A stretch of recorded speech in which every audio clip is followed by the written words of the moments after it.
Hi రా Ram. Hi రా. Preparation start చేసావా? లేదురా, ఇంకా స్టార్ట్ చేయలే. రేపు నుంచి చేద్దాం అనుకుంటున్నాను. హాయ్ రా రామ్.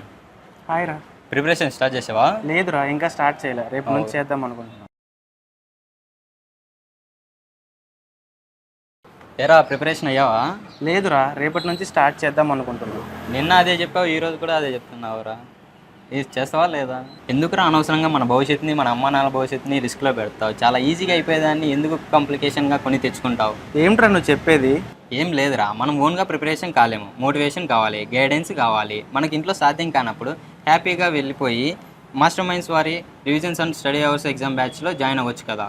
సరే రా, కూర్చుని మాట్లాడుకుందాం. చాలా ఫీజు ఎక్కువ ఉంటే మనం ఆలోచించవచ్చు. మన ఇంట్లో ఉండే తమ్ముళ్ళకు చెల్లెలకు కట్టే స్కూల్ ఫీజు కంటే ఇది ఎక్కువ ఏం కాదు కదరా. సో పెద్ద పెద్ద అమౌంట్ ఉంటే మనం ఆలోచించవచ్చు. ఇటువంటి చిన్న చిన్న విషయాలకి ఎందుకు ఆలోచించాలి? నేను చెబుతున్నా, రిజల్ట్ వచ్చాక ఖచ్చితంగా బాధపడతావు. అప్పుడు బాధపడే కంటే ఇప్పుడే వెళ్ళి మాస్టర్ మైండ్స్ వారి study hours and revision exam బ్యాచ్లో జాయిన్ అవ్వు. అక్కడ సిస్టమేటిక్గా చదివిస్తారు, సిస్టమేటిక్గా ఎగ్జామ్స్ కూడా పెడతారు. ఎగ్జామ్ అయిన వెంటనే మనకు సజెస్టెడ్ ఆన్సర్స్ కూడా ఇస్తారు. వెంటనే నువ్వు చేసిన తప్పులు ఏంటో సెల్ఫ్ ఎగ్జామిన్ కూడా చేసుకోవచ్చు.